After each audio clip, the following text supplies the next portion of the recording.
আপনার জীবনেও কি সমস্যা রয়েছে?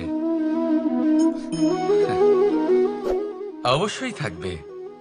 প্রত্যেকের জীবনেই সমস্যা থাকে। প্রত্যেক মানুষ জিজ্ঞাসাও করেন যে এই সমস্যা আসলে কি আর কেন আসে এ জীবনে। আপনাকে একটা কথা বলে দিই যে সমস্যা আসলে সেটা নয় যা আপনার পথে বাধা সৃষ্টি করে, বরং সমস্যা হলো সেটাই যেটা আপনি তখন দেখতে পান যখন আপনার একাগ্রতা আপনার পথ থেকে, আপনার লক্ষ্য থেকে সরে যেতে থাকে। আর এই সমস্যাগুলি দূর করার জন্য, এর সমাধান করার জন্য একটাই পথ আছে।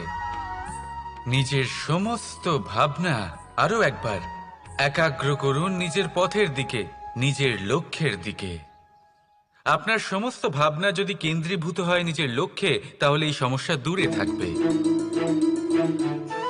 যদি এরকম না হয়, যদি আপনার মন একটু অন্যদিকে চলে যায়, তাহলে এই সমস্ত সমস্যা আবার সামনে চলে আসে আর বাড়তেও থাকে। দেখুন, যেখানে আপনার লক্ষ্য রয়েছে, বান যদি সেখানেই চালাতে হয়, তাহলে দৃষ্টি তো সেদিকেই রাখতে হবে। তবেই তো আপনি সেই লক্ষ্য ভেদ করতে পারবেন। সেই জন্য মনে রাখবেন, সর্বদা লক্ষ্য রাখবেন নিজের পথে, সেই পথেই সামনে এগোতে থাকুন নিজের লক্ষ্যের দিকে। আপনি যত সামনে এগোতে থাকবেন এই সমস্যা তত পিছিয়ে যাবে। তাহলে আসুন আমার সাথে ভালোবেসে বলুন, রাধা রাধা। বিপদ সকলের জীবনেই আসে, কিন্তু অনেক মানুষ বিপদ এলে ভগবানকে দোষারোপ করেন। বলেন যে আপনি আমাকে রক্ষা কেন করছেন না?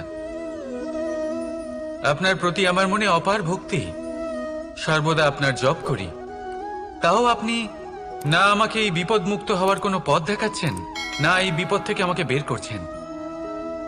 এবার এটা হলো আপনার ভাবনা, আপনার দৃষ্টিভঙ্গি। এবার আমি বলি সত্যিটা আসলে কি। সত্যি হলো এটাই যে ঈশ্বর সবসময় আপনার সাথেই আছেন, থাকবেন। দেখুন সেই বীজের দৃষ্টিভঙ্গির দ্বারা, যে মাটির নিচে চাপা পড়ে আছে, তাকে পরিণত হতে হবে এক বিশাল সুন্দর বৃক্ষে। তা তখনই হবে যখন তা ভাঙবে, ভাঙবে তখনই যখন সে উত্তাপ পাবে। উত্তাপ কোত্থেকে পাবে? সূর্যের তাপ থেকে। সূর্যের তাপ থেকে ধরিত্রীও বাঁচতে পারে না, তাকে তা সহ্য করতেই হয়। আর যখন এই ধরিত্রী আর এই বীজ এই দুই তপ্ত হয়ে যায়, তখনই এই প্রকৃতি বর্ষা আনে। আর সেই বর্ষার জলেই এই বীজ এক সুন্দর বৃক্ষে পরিণত হয়। আছেন তো ঈশ্বর আমাদের সাথে সব সময়। সেইভাবেই আপনার জীবনে যদি কোনো বিপদ আসে, কোনো সংকট আসে, তার মানে এটা নয় যে আপনারই কোনো পাপের শাস্তি আপনি পাচ্ছেন। হয়তো ভবিষ্যতে আপনাকে একটা সুদৃঢ় কাঠামো হতে হবে, তার প্রয়োজন আছে। তাই এটা হলো তার ভিত। যতটা শিখবেন, যতটা শক্তিশালী হবেন, ততটাই দৃঢ় কাঠামো হবেন। নিশ্চয়ই দেখেছেন, অলংকার বানাবার পূর্বে সোনাকেও অনেক রকম পরীক্ষা দিতে হয়, আগুনে তপ্ত হতে হয়। সেইভাবেই যদি আপনি কখনো শূরবীর হতে চান, তাহলে লাক্ষাগৃহের তাপ সহ্য করতেই হবে। তাহলে আসুন আমার সাথে বলুন, বন্দে ধর্মা, বন্দে কর্মা, রাধা রাধা। অনেক সময় মানুষ অতীতকে দেখেন আর তখন অহংবোধে পরিপূর্ণ হয়ে ওঠেন।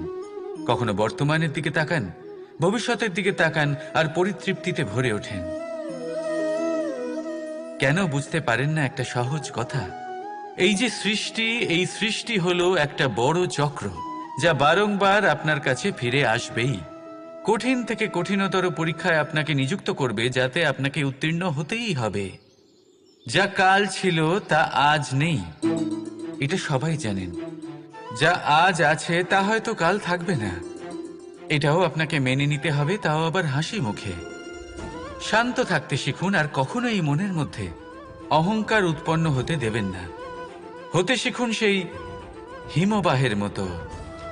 হয়তো এই জন্যই এত শীতল থাকে, কারণ ও জানে গতকালও জল রূপে ছিল, আজ বরফ রূপে হয়তো আছে, কিন্তু কাল পুনরায় সে জলেই পরিণত হবে।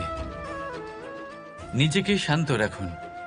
হয়তো আজ আপনি সাফল্যের শিখরে আছেন, হয়তো বা নেই। আপনাকে প্রত্যেক দিন অবশ্যই দেখতে হবে। শুধু নিরন্তর প্রচেষ্টা করতে থাকুন, প্রত্যেক পরিস্থিতির জন্য তৈরি থাকুন, আর একে ভারসাম্যে রাখতে শিখুন। আপনার কাল হোক, আজ হোক বা আগামীকাল, আপনার ভালো দিন হোক বা খারাপ দিন, সব পবিত্র হয়ে যাবে। তাহলে আসুন আর আমার সাথে ভালোবেসে বলুন, রাধা রাধা। আমরা সকলে এমন ব্যক্তির সাথে থাকতে চাই যারা খুব মিষ্টি কথা বলেন, যাদের ব্যবহার আমাদের ভালো লাগে, যারা দেখতে সুন্দর হন, যাদের আমরা পছন্দ করি।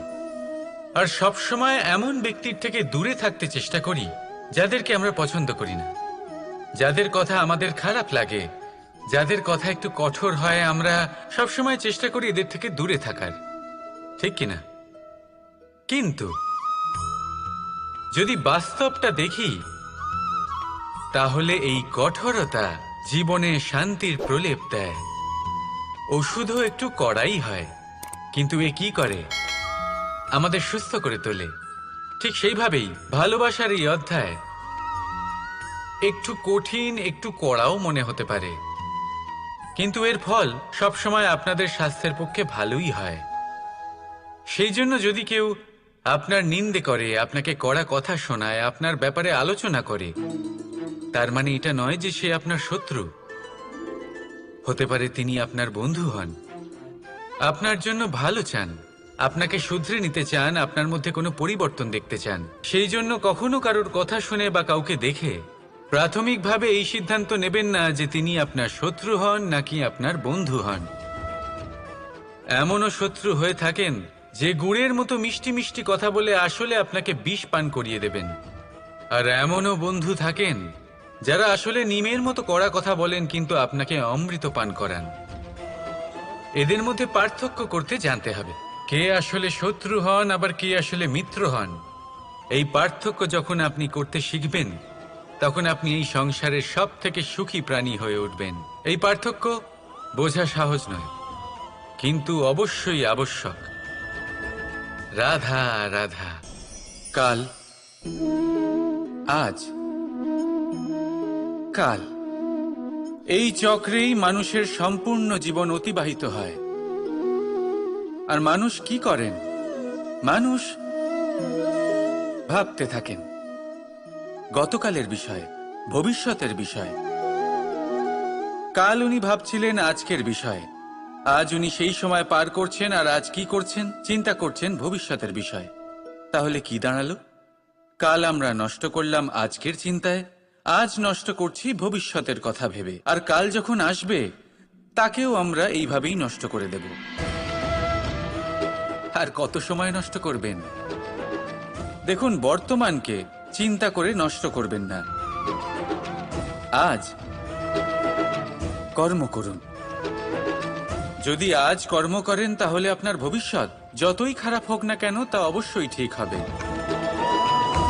আর আপনার ভবিষ্যৎ, এই সামনের রাস্তা যতটাই কঠিন মনে হোক না কেন, আপনার পথ প্রশস্ত হয়ে উঠবে। তাহলে কর্ম করুন, শ্রেষ্ঠ কর্ম করুন, আর আমার সাথে ভালোবেসে বলুন, রাধা রাধা। ধর্ম। আমরা সকলে ধর্মের বিষয়ে কথা বলি, কখনো নিজের ধর্মের বিষয়, আর কখনো অন্যের ধর্মের বিষয়ে। কখনো আমরা অধর্ম দেখলে সেই বিষয়ে কথা বলি। অনেক রকম আলোচনা হয়, কিন্তু এই ধর্ম আসলে কি, সেটা কি কেউ বোঝে? যদি আমি আপনাকে উত্তর দিই, এই উত্তর সরল। ধর্ম হলো তাই যা মানুষকে অন্য মানুষের সাথে, সমস্ত বিশ্ব সংসারের সাথে আনন্দ সহকারে বাঁচতে শেখায়।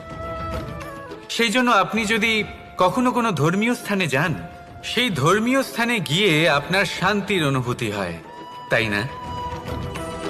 কিন্তু দেখুন, ধর্মের জ্ঞান থাকলেই সেই মানুষ ধর্মের পথে চলতে পারবে এমন কোনো কথা নেই। অনেক সময় সম্পর্কে যখন সংঘর্ষ বেড়ে যায়, তখন ইচ্ছের জন্ম হয়, ক্রোধের জন্ম হয়, অহংকারের জন্ম হয় আর তারপর বিনাশ হয়ে যায় এই ধর্মের। সেই জন্য দ্বিতীয় সবথেকে গুরুত্বপূর্ণ গুণ যা আমার সারথীর মধ্যে থাকা উচিত তা হলো ধর্মবীর হওয়া। এবার দেখতে হবে সেটাই যে কে হবে সেই ব্যক্তি যিনি এই স্বয়ম্বরে নিজের ধর্মে অটল থাকবেন। কারণ সেই ব্যক্তি এই সংসার থেকে সরে এসে ধর্মের পুনঃস্থাপনের এই মহাকার্যে আমার সারথি হতে পারবেন। তাহলে আসুন আমার সাথে ভালোবেসে বলুন, রাধা রাধা। এমন কোনো মানুষ আছেন এই সংসারে যার অসুখ করে না? প্রত্যেক মানুষ কখনো না কখনো অবশ্যই অসুস্থ হয়েছে, তার এই শরীর রোগের শিকার অবশ্যই হয়েছে। এবারে দেখুন, এই রোগ আসে আবার এই রোগ চলেও যায়, কিন্তু সেই রোগ আমাদের কষ্ট দিতে কেন সক্ষম হয়? কারণ হলো স্বচ্ছতা। যদি এই স্বচ্ছতা শরীরে না থাকে তাহলে মানুষকে শারীরিক কষ্ট পেতেই হবে। ঠিক সেইভাবেই অত্যন্ত প্রয়োজনীয় হলো এই স্বচ্ছতা যেন মনেও থাকে। যদি এই স্বচ্ছতা মনে না থাকে তাহলে মানুষ চারিত্রিকভাবে কষ্ট সহ্য করেন। এবারে নিবারণ কি হতে পারে? বড়ই সহজ এর উপশম। যদি রোগ শরীরে হয় তাহলে সর্বপ্রথম স্বচ্ছতা বজায় রাখতে শিখুন, এই শরীরকে পরিষ্কার রাখতে শিখুন। বিচক্ষণতার সাথে এই রোগের সম্মুখীন হন, ভয় পাওয়ার কোনো দরকার নেই। ব্যায়াম করতে থাকুন, সব ঠিক হয়ে যাবে। সেইভাবেই যদি এই অসুখ মনে হয় তাহলে কি করা যায়? সর্বপ্রথম তার আধারের উপরে নজর দিন। আপনার এই আধারই হলো আপনার আহার। যা আপনি আহার করবেন সেরকমই মানুষ হয়ে উঠবেন। সেইভাবেই আপনি যেরকম ভাবেন সেরকমই মানুষ হয়ে উঠবেন। সেই জন্য নিজের ভাবনাকে শুভ করুন, নিজের দৃষ্টিভঙ্গিকে শুভ করে তুলুন, সব কিছু সঠিক হবে। আপনার আমার সবার মধ্যেই এক রাক্ষস বাস করে, তার সম্মুখীন হন, তাকে পরাস্ত করুন। তাহলে এই রোগ সে শরীরেই হোক বা মনের মধ্যে, যদি সঠিক সময় তাকে আটকানো না যায় তাহলে যে কোনো সময় তা মহামারীর রূপ ধারণ করবে। সেই জন্য সাবধানে থাকুন, সুস্থ থাকুন। আপনার জীবনেও কি সমস্যা রয়েছে? অবশ্যই থাকবে। প্রত্যেকের জীবনেই সমস্যা থাকে। প্রত্যেক মানুষ জিজ্ঞাসাও করেন যে এই সমস্যা আসলে কি আর কেন আসে এ জীবনে। আপনাকে একটা কথা বলে দিই যে সমস্যা আসলে সেটা নয় যা আপনার পথে বাধা সৃষ্টি করে, বরং সমস্যা হলো সেটাই যেটা আপনি তখন দেখতে পান যখন আপনার একাগ্রতা আপনার পথ থেকে, আপনার লক্ষ্য থেকে সরে যেতে থাকে। আর এই সমস্যাগুলি দূর করার জন্য, এর সমাধান করার জন্য একটাই পথ আছে, নিজের সমস্ত ভাবনা আরো একবার একাগ্র করুন নিজের পথের দিকে, নিজের লক্ষ্যের দিকে। আপনার সমস্ত ভাবনা যদি কেন্দ্রীভূত হয় নিজের লক্ষ্যে তাহলে এই সমস্যা দূরে থাকবে। যদি এরকম না হয়, যদি আপনার মন একটু অন্যদিকে চলে যায় তাহলে এই সমস্ত সমস্যা আবার সামনে চলে আসে আর বাড়তেও থাকে। দেখুন, যেখানে আপনার লক্ষ্য রয়েছে, বান যদি সেখানেই চালাতে হয় তাহলে দৃষ্টি তো সেদিকেই রাখতে হবে। তবেই তো আপনি সেই লক্ষ্য ভেদ করতে পারবেন। সেই জন্য মনে রাখবেন, সর্বদা লক্ষ্য রাখবেন নিজের পথে, সেই পথেই সামনে এগোতে থাকুন নিজের লক্ষ্যের দিকে। একজন মানুষ অন্য মানুষের সাথে শত্রুতা করে বসেন, দুজন ঘনিষ্ঠ বন্ধু। এমনও এক সময় আসতে পারে যখন এনারা একে অপরের শত্রু হয়ে ওঠেন। এর অনেকগুলো কারণ হতে পারে, কিন্তু মূল কারণ হলো আলোচনা। আগে হ্যাঁ, আপনি যদি কারোর বিষয়ে আলোচনা করেন তাহলে সে আপনার শত্রু হয়ে যেতে পারে। এবার মনে একটা প্রশ্ন আসতে পারে যে এটা কিভাবে সম্ভব হতে পারে? আলোচনা, এটা তো অত্যন্ত জরুরি। যদি আমি নিজের বন্ধুর খারাপ কাজের বিষয়ে আলোচনাই না করি তাহলে সে শুধরবে কি করে?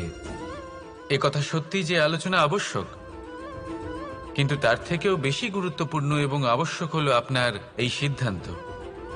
সিদ্ধান্ত এটাই যে আপনার এই আলোচনা কোন স্থানে করবেন।